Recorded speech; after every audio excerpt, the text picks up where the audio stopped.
Hello everybody, welcome to Just One Perspective. My name is Josh. Thank you as always for joining today. You can see it is, today's drink of choice is this tea, which I'm going to have difficulty steeping because it's falling apart.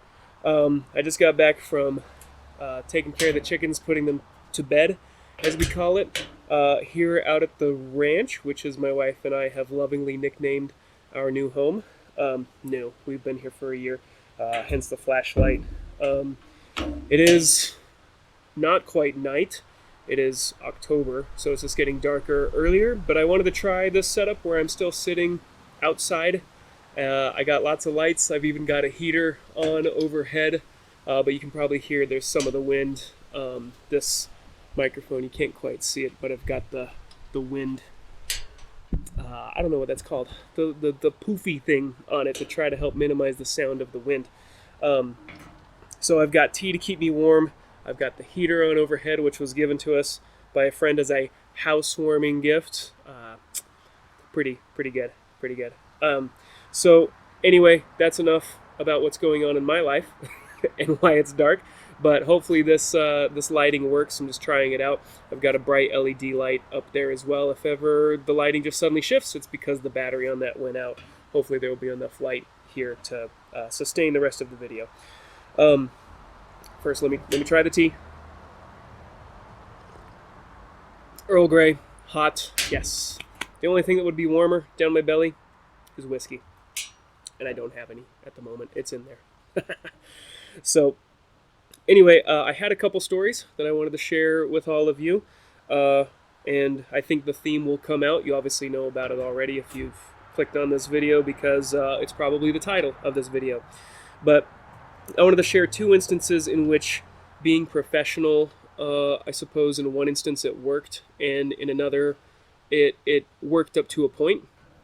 And I'll get into what it means to be professional after I tell this story, because I want to sort of demonstrate it. So my wife and I recently bought a new truck. We've never owned a truck before, and we decided that it was time to get one, especially with where we live now, and it'll just be better for when it snows and things like that. So bought this truck from a dealer, and they did not provide a coupon to get an emissions test, nor did they provide a passing emissions test with it upon sale of it. I was not aware that they are required to provide one so that the buyer could go and get an emissions test within 5 days of purchase, which is apparently required by law, but I was not aware of that. The truck, oh, there it goes. Oh man, now I'm super dark. Okay, and I'm bathed in red. Well, I hope you enjoyed the crystal clear clarity of my face up until this moment, because now you're stuck with this noise ordinance. So anyway, we bought this truck and we were not given that voucher. Well, the check engine light came on shortly after, and it turns out that it needed a new battery. So I just went and got a new battery for it. I was just like, you know what, just whatever. I'll just take care of the new battery. So got that taken care of. Well, several weeks go by, and the check engine light comes on shortly after.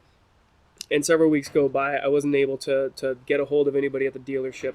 Finally did. They said, hey, we need to send you to the shop because I pointed out to them, doesn't it need to pass emissions? So it took a while for them to get back to me. And when they did, they were able to get an appointment for me.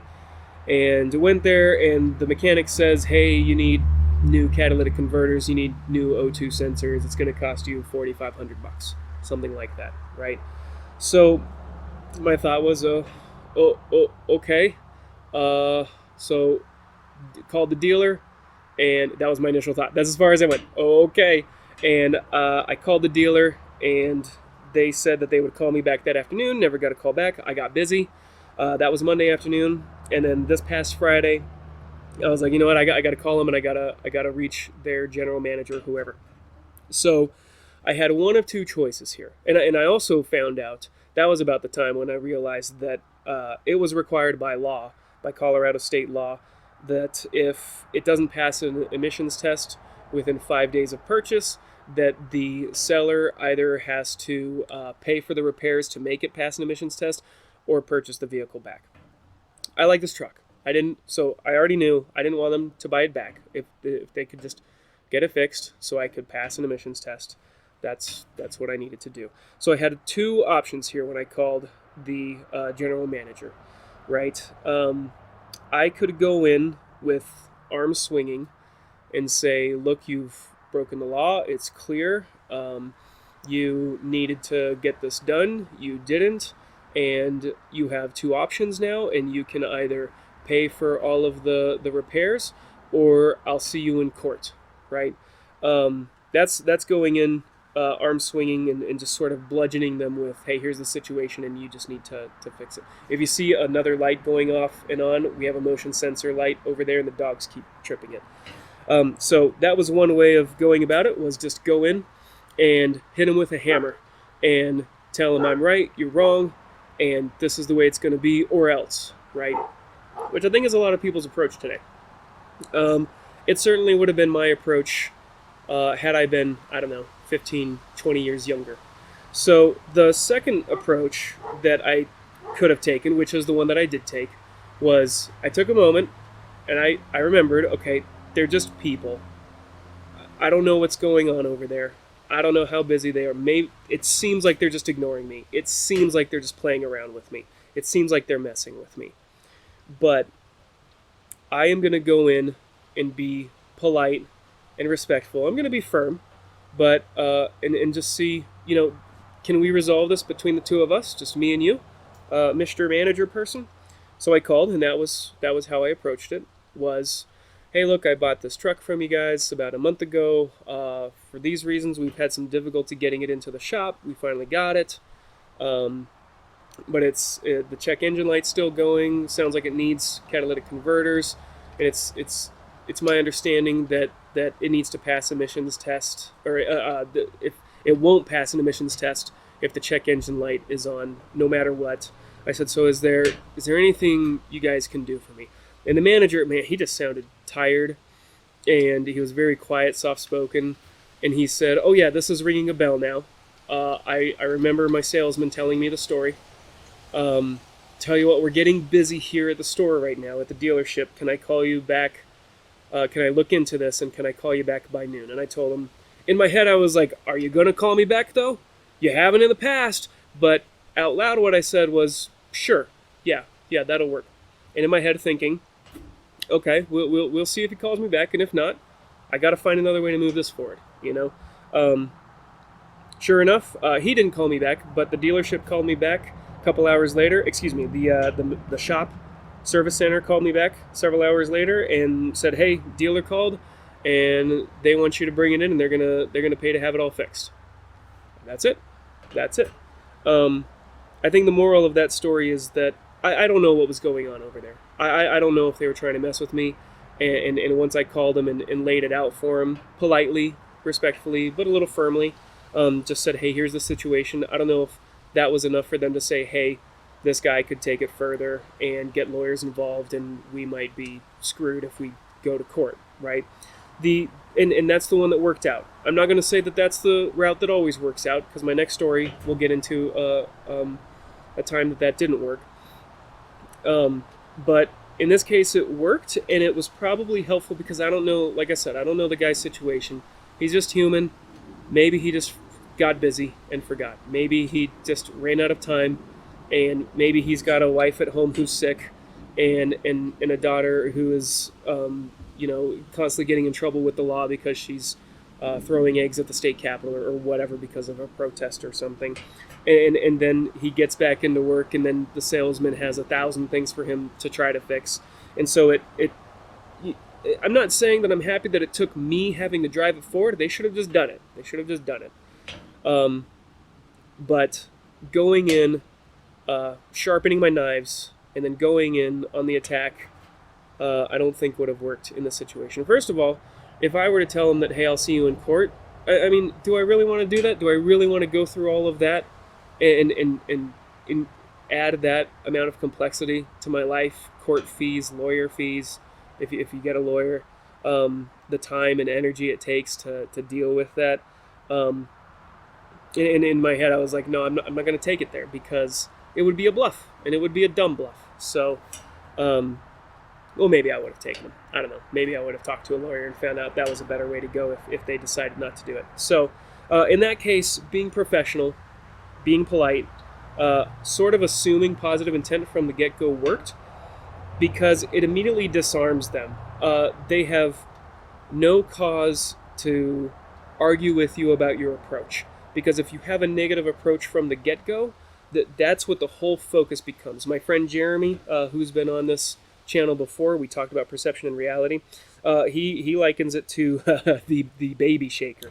There's an anecdotal story about there's a kid on a plane who's running up and down the aisles and screaming, and nobody likes. Everybody's thinking somebody should do something about that kid, kicking chairs, right, knocking over people's drinks, things like that.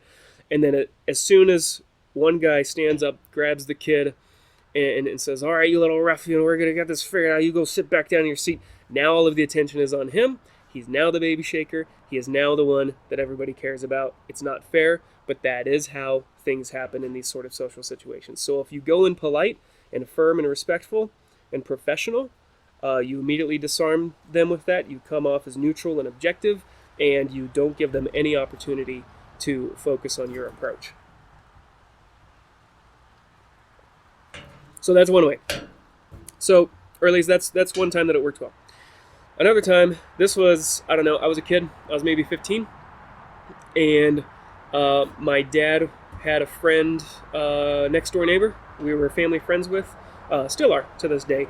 And unfortunately, my dad's friend's father passed away, and we went to help him with the estate sale. And part of that involved getting a U-Haul truck. And my dad and our friend and I went. I was probably 15 at the time. And part of renting a truck of that size, of that nature, is you do a quick inspection just to see if there's any damage out front or out on the sides or anything like that. And then you fill it out on a sheet of paper. It might be electronic now. Back then it was on paper. Back then, I guess I'm old enough to say that now. It was on paper, and you as the renter signed it, and the person working the desk, whoever was working there at U-Haul, they signed it to say that, yes, I agree with the assessment that the renter has laid out here, that this damage was not caused by them, it was already there.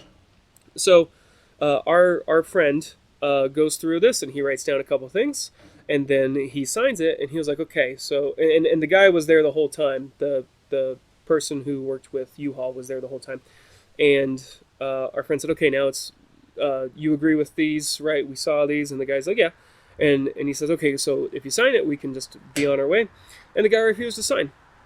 And our friend tried a couple times to explain to him why it was important, because it protects them, it protects us as the renter, and it's just better overall. It's an agreement, and it says that we're all, in agreement of what we saw here today.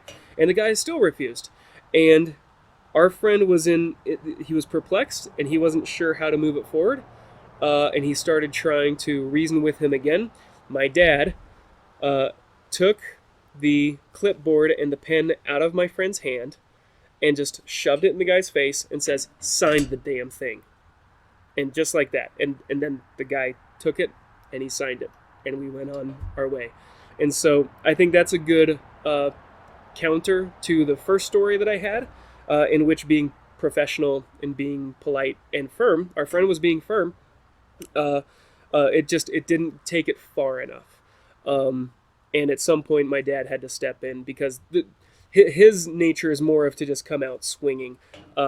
Sometimes he's a bit more confrontational in that aspect, and it served him well in certain situations, like this one, where being polite and professional didn't get us to where we needed to be. And so he just, shot across the bow, take it, do it. No more being nice, no more trying to reason with this guy, shove in his face and tell him to do it, and let's get the hell out of here.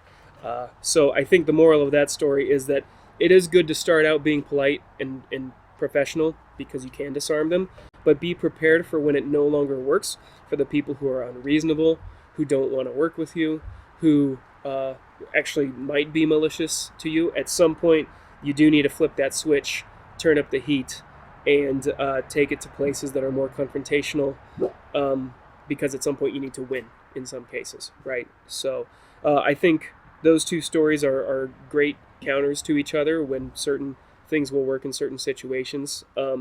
So my recommendation is always to start out being professional, being polite. You don't know what the other person is going through, what they're dealing with at that moment. Giving them the benefit of the doubt to start, and then when you have enough objective, clear evidence that they're not going to be cooperative, that they're not going to work with you, then it's time to crank it up. Move into a confrontational strategy, and then get it done. It no longer matters what they think. So those are my two stories, everybody. I hope you find them interesting and as tasteful as this tea is, which it is pretty good. I had to load it with sugar, but it's pretty good. So take from that what you will. I hope that serves you well. Don't be a doormat, but also don't be a jerk. Right? There's lines there. They may change depending on who you're talking to, what you're talking about, but as long as you're trying to find those, and you find when to cross that line, that's what you should be aiming for. All right, everybody. Thank you so much for listening. I appreciate it. The wind is kicking up. It's getting cold out here. You can probably hear it. Sorry about the lighting situation here. Do I look creepy? Do I look cool? Maybe like are vampires still considered cool? I don't know. I can't keep up anymore. So, but it is kind of interesting. Like I can see, like it's just me, and it's all darkness behind it. And then you can hear the dogs in the background. If I can get them to howl with this setup, that would be perfect. But especially with Halloween around the corner. So, all right, everybody. Thank you again for your time. I won't take any more of it. If you liked what you saw, do all the social media things, like, subscribe, whatever, do all that stuff. Share it with friends. If you think this is meaningful and helpful, I think that's the best thing you can do. I don't care about algorithms. I don't care if this reaches 1 million people or if these ever go viral. But if you think that it helps you, that's the only thing that I would ask you to do. Let me take everything else back. I don't care if you like it or subscribe. Those are cool too, if it's helpful. But if you really found it helpful, or one of my old videos, if you find those helpful, send them to your friends, send them to the family, especially if you think somebody needs to hear the message. That's the best you can do for this. It's not for me. It's for all of you and for people in your lives as well. So, all right, it is getting cold out here. Thank you all again. I will see you next time, and stay vigilant.